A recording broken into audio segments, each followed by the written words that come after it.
Сите родители знаат дека една од најпредизвикувачките задачи е да се најде начин на кој децата ќе бидат зафатени.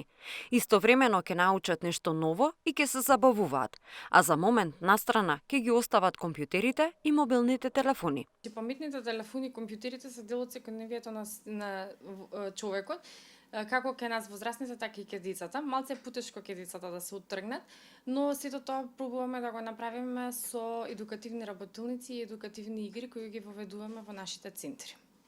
Пример, она се што е се учено во текот на учебната година, пробуваме да го реализираме на база на игра. Дали било математика, македонски, природни науки, со тоа пробуваме да ги замениме телефоните и компјутерите со вакви едукативни игри. Сепак и покрај тоа што е тешко да се задржи вниманието на тие мали хиперактивни суштества, не станува збор за нешто невозможно.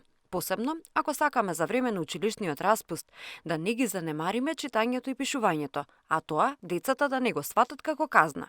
Малце потешко е децата за време на распустот да се навратат на училишните активности, но тоа можеме да го направиме доколку посетиме некоја театарска представа, некој интересен филм да се изгледа, или пак дома да прочитаме заедно со децата некоја интересна книга, и сето тоа можеме да го прераскажеме во писмена или устна форма, со што ќе се навратиме, значи, и на читањето и на пишувањето. Најпрво треба да им се објасни на децата дека за време на распустот одреден дел од денот може да користат компјутер или паметен телефон, бидејќи постојано сакаат да бидат на социјалните мрежи и мрежните друштвени игри што им се на компјутер. Но еден дел да го насочиме дека треба да повториме тоа што ни е од училишните активности, па да се прочита некоја лектира, да посетиме некоја активност надвор од домот, да прошетаме во парк, значи да им го изменаџираме времето, да им биде пополнето со тоа што децата ќе се пренасочат на тие активности, нема да бидат на телефоните.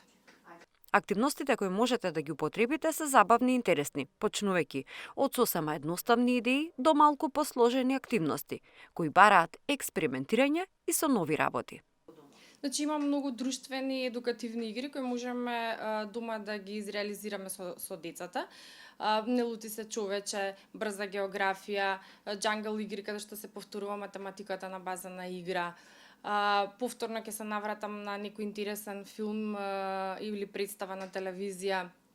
Можеме да прочитаме заедно интересна книга и сето тоа да им го зароби вниманието надвор од тие телефони.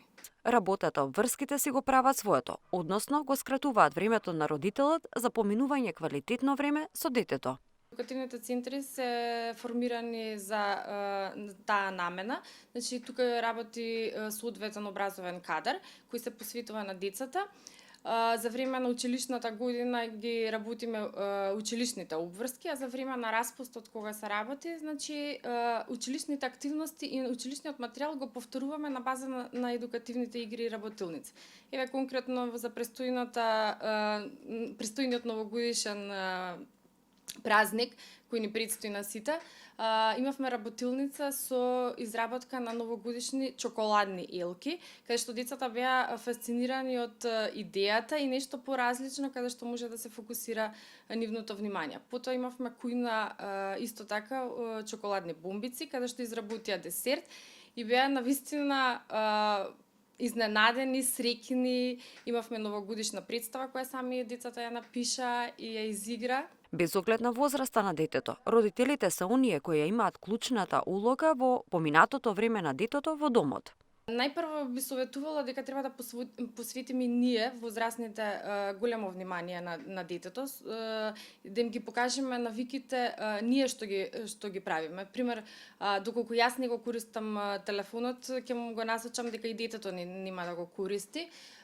Доколку јас читам книга или седнам со детето, ќе ја прочитаме заедно, ќе прераскажеме заедно. Мислам дека ние сме огледало за децата. Времето поминато со вашите деца е бесценето. Секоја возраст си има своји убавини, а добрите навики на кои ќе ги научите ќе останат за секогаш длабоко врежани во нивните глави.